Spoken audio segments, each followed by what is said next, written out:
There is a silence that settles over a mountain trail when something has gone terribly wrong. It is not the quiet of peace or solitude. It is the silence of consequence. And on a late summer afternoon in Yosemite National Park, that silence descended with a weight that no one who survived it would ever forget. Why do young, healthy, capable people die on trails that thousands walk safely every year? The answer, more often than anyone wants to admit, has nothing to do with physical ability. It has everything to do with the moment someone decides that their confidence matters more than someone else's experience. This is the story of a group of hikers in their 20s who set out on a well-known Yosemite trail toward one of the park's most dramatic viewpoints. They were fit. They were enthusiastic. They had done their research online, packed the gear they thought they needed, and posted their plans on social media before they even laced up their boots. By every measure they could think of, they were ready. But readiness, the mountains have a way of teaching, is not always what you think it is. The group consisted of 5 friends. They had hiked together before, mostly on moderate trails in lower elevations, and they had never encountered anything they could not handle. That track record, short as it was, had become its own kind of armor. They believed they understood the outdoors because the outdoors had never punished them. And that belief, that dangerous, invisible belief, walked with them every step of the way. The trail they chose that morning was not an obscure backcountry route. It was a popular path that climbed steadily through forested switchbacks before opening onto an exposed granite section with sweeping views of the valley below. Thousands of visitors completed it every season without incident. But the trail had a reputation among those who knew it well. The exposed section, spanning nearly a mile along a narrow ridge, was vulnerable to weather in ways that were not always obvious from below. Conditions could shift in minutes. Wind could accelerate across the open rock. Rain could turn stable footing into something unrecognizable. The trail did not forgive carelessness, and it did not wait for anyone to catch up to what was happening. It was just past midday when the group encountered them. 3 senior hikers, 2 men and a woman, descending from the ridge. They moved with the unhurried steadiness of people who had been walking trails for longer than the younger group had been alive. Their gear was worn but functional. Their boots were scuffed from years of granite and dirt. They did not look like people who had anything to prove. They looked like people who had already proven everything they needed to, decades ago. One of the senior hikers, a man in his early 70s, stopped the group. He pointed toward the sky behind the ridge and explained that the weather was turning. He said he had seen this pattern many times over the years. The clouds building to the west, the subtle drop in temperature, the way the wind had shifted direction in the last half hour. He told them that conditions on the exposed section could become dangerous within the hour, and that the smartest thing they could do was turn around and attempt the hike another day. The woman, roughly the same age, reinforced the warning. She said she and her companions had been visiting Yosemite for over 40 years. She said the mountain did not care how strong you were or how confident you felt. She said the only thing that kept people safe up there was the willingness to recognize when the trail was no longer yours to walk. The younger hikers listened, or rather, they heard the words. But listening and hearing are not the same thing. One of them glanced at the sky and shrugged. Another checked the weather forecast on a phone, which showed partly cloudy skies for the rest of the afternoon.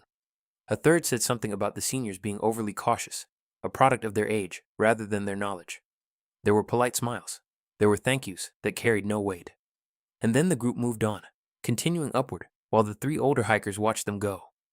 What the younger group did not understand, what they could not have understood without the years they had not yet lived, was that the seniors were not being cautious out of fear. They were being cautious out of respect. They had seen what happens when respect is absent. They had watched rescue helicopters circle these ridges. They had heard stories pass between rangers and longtime visitors, stories about people who had every reason to believe they would be fine and were not. The seniors carried those stories the way they carried their packs, quietly and without complaint, but always aware of the weight. The group of 5 continued climbing. The forest thinned. The switchbacks gave way to open rock, and the trail narrowed as it traced the edge of the ridge. The views were extraordinary. Yosemite Valley stretched out beneath them in every direction, vast and indifferent, and impossibly beautiful. They stopped to take photographs. They laughed. They felt the wind on their faces and mistook it for something exhilarating rather than something instructive. And then, the sky began to change. It did not happen the way weather changes in a city, with gradual overcast skies and the slow arrival of rain. It happened the way weather changes in the mountains, suddenly and without negotiation. The clouds that had been building to the west moved faster than anyone expected.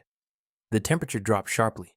The wind, which had been a pleasant breeze at the start of the exposed section, became something else entirely, gusting hard across the open granite. carrying with it the first drops of rain.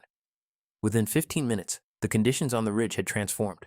The rock beneath their feet, dry and reliable just moments before, became slick with moisture. The trail, already narrow, now felt impossibly thin against the backdrop of a sheer drop to one side.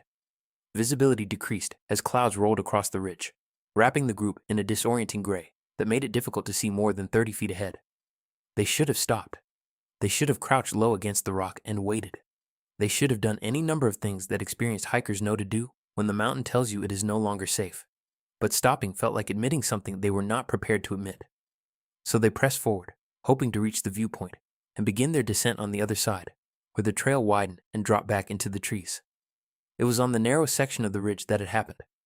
The hiker at the front of the group, a 24-year-old who had been the most vocal about dismissing the senior's advice, stepped onto a section of granite that was angled slightly downward toward the edge. In dry conditions, the friction of the rock would have held. In wet conditions, it did not. His foot slipped. It was not a dramatic stumble. It was a quiet, almost casual loss of contact between boot and stone. He reached for something to grab, but the rock offered nothing. The slope carried him sideways, toward the edge, and in the span of 2 seconds, he was gone. The others heard the sound before they understood what had happened. Then the screaming began. Then the silence. Search and rescue teams reached the ridge within hours, guided by the frantic calls of the surviving hikers. The young man's body was recovered from the base of a 300-foot drop. He had died on impact. He was carrying a phone in his pocket that still showed a weather forecast of partly cloudy skies. The investigation that followed confirmed what the senior hikers had tried to tell the group.